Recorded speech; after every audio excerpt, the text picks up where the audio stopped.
back the layers of the part I've been playing for you. Used to be so easy, now I get queasy when things start going wrong.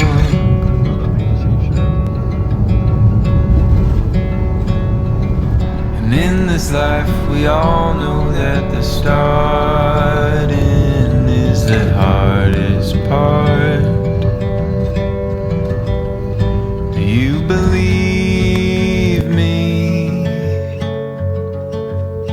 or even see me as I fall? Well, good morning and welcome to my YouTube channel. So this morning I've come up to Glencoe.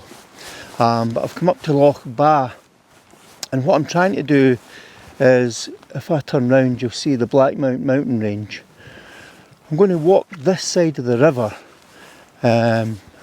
of Loch Ba and then just see where I can go, and let's see where this journey takes us this morning. And in this life we all know that the starting is the hardest part. Do you believe me? As I'm walking, I'm trying to stay in the high ground because we've had so much rain the last 2-3 weeks, and the last 2 days we've had crazy rain and storm. So what I'm trying to do is just keep the high ground where I know the ground's quite hard. And what I'll do is I'll turn round so you can see where I am. And what I plan to do is walk up that direction and follow the loch on this side where I've never been before, because I normally photograph on the other side. But also Loch Ba is quite a unique loch in Scotland, because normally when you go to a loch it's a kind of single expanse of water, whereas Loch Ba is that bit different. And Loch Ba's got a lot of pockets of water joined up by streams and burns, and it's very fragmented.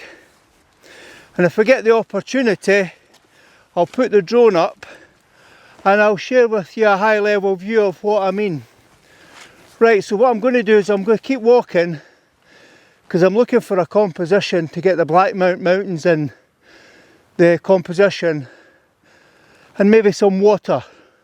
So I'll keep walking and let's see what we can find. Alright, so I've stopped. My first location is there's a pool of water in front of me. I've then got the river, which I think will be the River Ettrick, that kind of links up Loch Ba on both sides of the main road. I've got the Blackmount mountain range in front of me, but we've got some really nice mist on the tops of the mountains. So what I've done is I've exposed for the sky. So I've got a 1/6 of a second f11 ISO 100, and what I'm doing is I've got a kind of darkish foreground, but I can bring that up in Photoshop. But my main composition here is I've got this expanse of water in front of me, I've got the river flowing down, and then I've got the mountains just offset in the centre. So what I'll do is I'll just turn the camera around and I'll take a shot, and then what I've got is the peaks of the mountain range here on the left, and then I've got the other peak of the mountains on the right. So what I'm going to do now is I'm going to take a couple of different compositions. I'll tilt the camera up, and what I might do is a panoramic, and let's see how the panoramic turns out. And if those images turn out, I'll share those images with you now.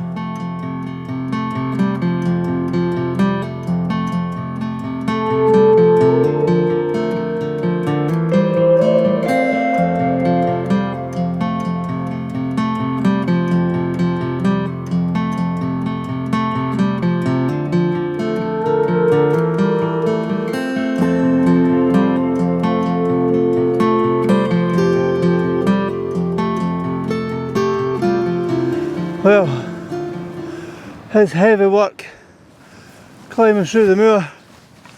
I'll just get to the top. Oh wow.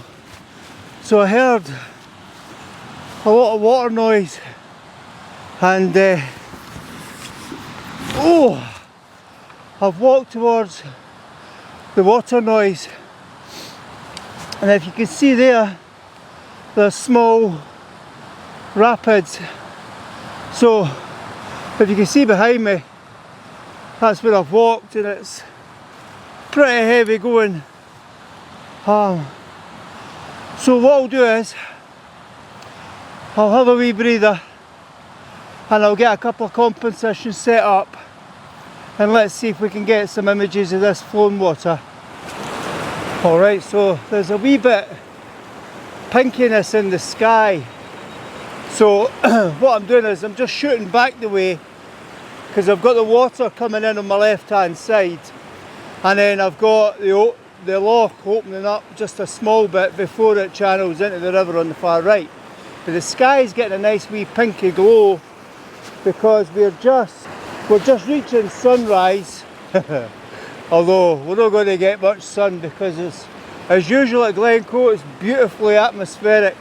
So I'll take a couple of shots here. I've got a 1/6 of a second f11 ISO 100, and I've increased my shutter speed to a 1/6 of a second so that I can get those colours in the sky, and then I can lift the shadows up another time. So I've noticed that the sun, the pinkiness of the clouds are hitting the top of the Black Mountain Hills. So what I'll do is I'll turn the camera around and then we'll shoot that direction. Alright, so I'm facing the Black Mountain Ridge, and what I've done is I've actually speeded up my shutter speed, so I've got an 1/8 of a second now, f11 ISO 100. Now what I'll do is a quick 3-shot exposure compensation to pull it really dark, give me a normal exposure and then an overexposed shot, just in case I need to bring up the highlights or the shadows, because the key thing here is I want that sky, and that sky is absolutely stunning. So what I'll do now is I'm going to focus in closer to the falls, because the mountain's getting really well lit up, and yep, no highlight clippings. So when I look at my histogram, I'm just in from the blacks and I'm just in from the whites, and I've got a really good exposure here. So what I've also noticed is there's a lot of mist further in to the glen at the base of the Black Mountain range. So what I'll do is I'm going to focus right in, I'll zoom straight in. So what I've then got is the two sides of the mountains as a frame. I've got the waterfall in front of me, I've got the central ridge in the middle, but I'm hoping that I can catch the atmosphere inside that area, and I can see the mist in the back of the camera, and that could be a really nice image. So what I'll do now is I'm going to do a panorama here as well, so I'll experiment with a panorama. I don't need to put my polarizer on just now because it's quite a flat light. Even although we're getting some glows in the clouds, I'm able to capture that without having to use a filter. And because it's overcast, there's no real glaring reflections on the water. So I'll take some shots, I'll get a wee bit closer, and then when I get closer, that's when I'll put the filter on.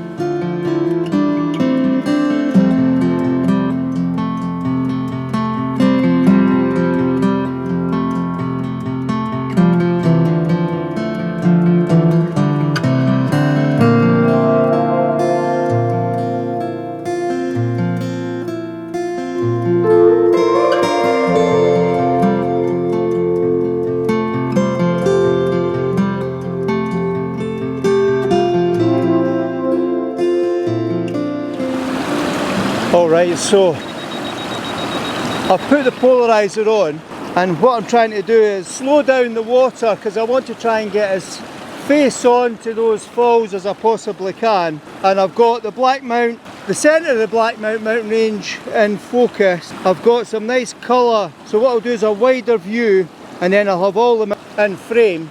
I've got a little bit of vignetting, but I can take that out. So what I've done is I've had a shot where I've got those middle boulders in the frame and I've got the sky, a lot of sky. But what I've done now is I've tilted my camera down, and then what I want to try and get is much of those boulders in front of me in frame as I possibly can, and then hopefully those boulders become that foreground interest, and also that kind of leading line that kind of goes into the glen, and then it kind of linked to the ridge at the top of the mountain here. And I'm just going to double check that it's sharp. Oh yeah, that's wow. Do you know, Glencoe is an absolute magical location. It doesn't matter where you go or where you stop, it's just beautiful, absolutely beautiful. Right, so what I'm going to do here is I'm going to zoom right in now, and what I've got is there's 3 boulders right in front of me, and those 3 boulders are on a diagonal. But what I want to do is have the waterfall as my main focal point, but those diagonal 3 borders framing the waterfall, because some of the water's coming down and licking over the rocks. I've got a big huge boulder in the back, and then that gives me separation between these boulders, the waterfalls, the big boulder, and then the big mountains in the background. Alright, I'm in an amazing location here.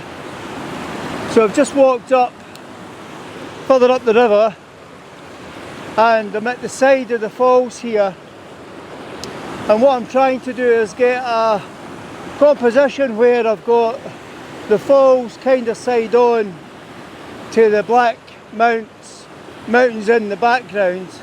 But what I've also got is 2 big boulders here on the right hand side, so I want to get them in frame, so I've given them as a kind of foreground interest. There's a massive big boulder on my left hand side, but I can look at what I can do with that for another image.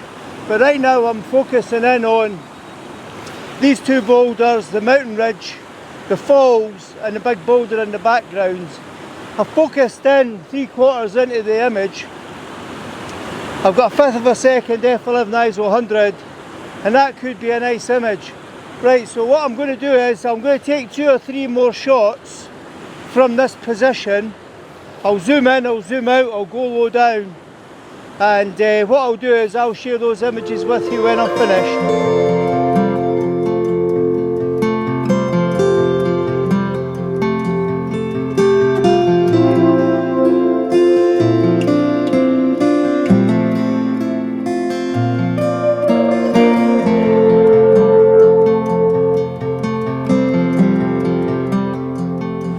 Alright, so I've come up behind the rock, and then what I'm going to do here is I'm going to take a landscape shot where I've got the rock in the foreground, I've got the waterfalls in front of me leading up to the peak of the Black Mount Ridge. Then what I think I'll do is I'll try and get a composition to incorporate those 2 boulders again. Then what I might do is flip it over and do a portrait shot. And then what I might do is a small pano where I can do a panoramic and capture the rock, the falls, the mountains, and those 2 rocks, because I'm too close at the moment and this lens won't capture everything. But I don't want to put the wide angle lens on because I don't want the distortion. But I do want that letterbox style, so that could come out quite nice. There are other shots where if I move to the left I can catch the river snaking down. So what I'll do is I'll take a whole bunch of shots and I'll then share those images with you.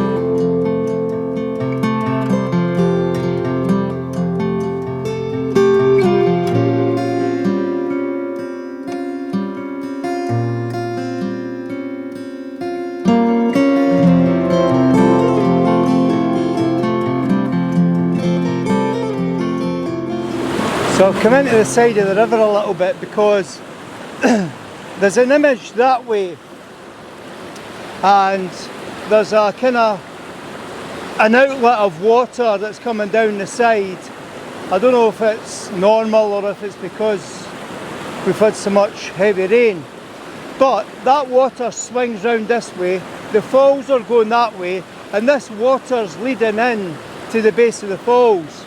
So what I'm trying to do is get a composition where I've got this water coming down through the left of my screen and I've got the falls on the right of my screen. I'm trying to smooth the water down so it's quite a nice soft effect. I'm just going to ink my shutter speed just because I'm getting a highlight clipping in the sky. So there we go, 1/5 of a second f11 ISO 100.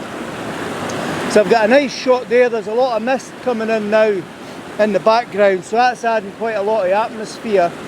So what I'll do next is I'll take some close-up shots up across the falls into the river. I'll try and get more atmospheric shots as the mist's coming in over the mountains. And as I look round, yeah, I'm getting circled by mist. So this could be really atmospheric. So what I'll do is I'll keep taking images here and then I'll share those images with you. Peeling back the layers of the part I've been playing for you. Used to be so easy. Now I get queasy when things start going wrong.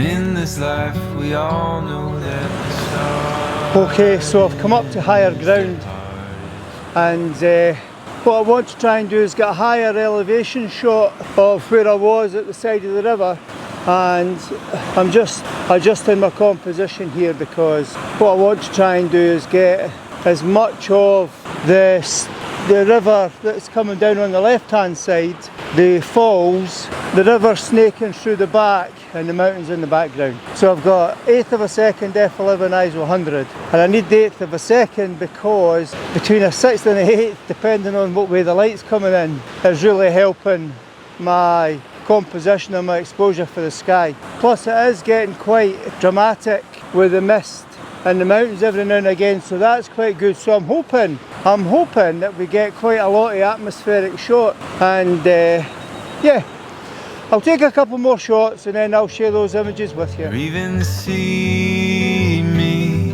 as I fall apart.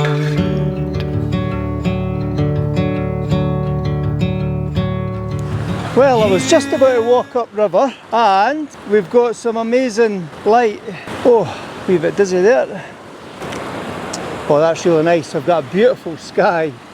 I'll try that again. Oh wow, I'm just double checking my focal point, and then what I'll do, wow, that sun's getting really strong now, so I'm going to have to speed up my shutter speed now. So I'm now up to a 1/16 of a second f8. Oh wow, and the shadows it's casting's pretty amazing. Right, I think what I'll do is I'll do a panoramic. Right, so let me get my focal point. So my focal point's in the distance. I'll put my hand over, then I'll know that's the start of the image. I'll take my first shot. Then what I'll do is I'll keep taking these, I'll process the panoramic, and any other images I get with the sun, I'll share them with you. I tried my best to imitate, but it's hard to leave the ground when you're stuck staring down. Alright, so that was an amazing relocation. So I'm just following the edge of the river that comes through all the pockets of water in the loch, and I'm just following the edge, and as I'm talking I need to go more inland because as you can see it's there's an outlet of water, so I need to go around it. Right, let's pick up when I get to the other side. Well, I'll have to say I'm not surprised there's not that many people venture this far because it's really rough terrain, this. Right, so what I have here is a very simplistic view of the Blackmount Mountains, and I've got some rocks in front of me. Right, so I've got a nice reflection in the water, got a nice wee cloud. So if I focus in on the mountains, just checking my histogram, yep, perfect. I've got F13, I've got F11, 13th of a second, ISO 100, and that's a really nice composition. So it's really, so I mentioned the terrain there.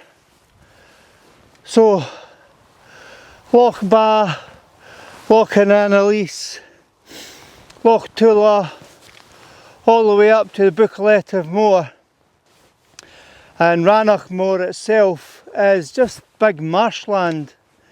And the reason it's all marshland is underneath the soil is granite rock, but because granite rock's impermeable, the water can't go anywhere, so it just sits. And it was about 12,000 years at the Ice Age when this whole area, I think it was something like 50 square miles, was covered in a sheet of ice in a glacier, and it was reported to be about 400 metres thick.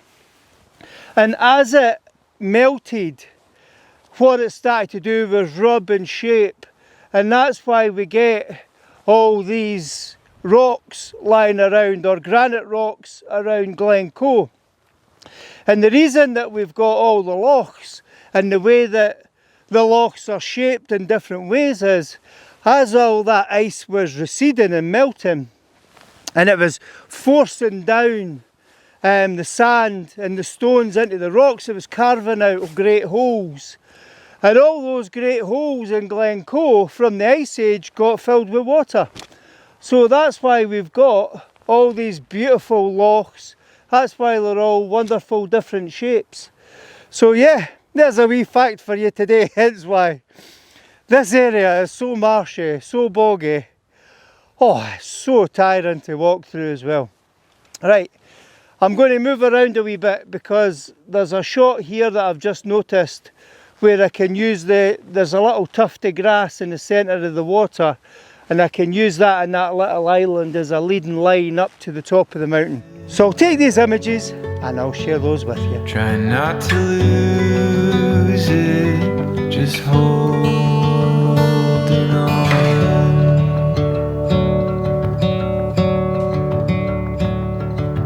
You don't walk, you levitate.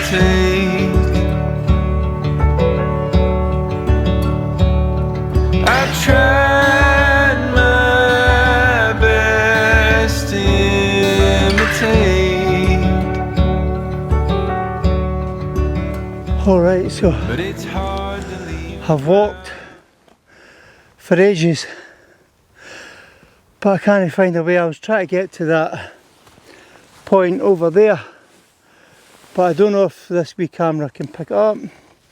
There's a kind of fault line here, but it's all swamp and marsh, and I can't find my way over. I'm absolutely shattered. So what I'll do is I'll probably call it a day here, and I'll head back to the van to get a coffee and a breakfast bar. So hopefully we can make a video of this. I really hope the images have turned out. If you like it, please give it a thumbs up. If you haven't subscribed, please do, because you know it's free. And if you press the bell notification, that will let you know the next time I post a video.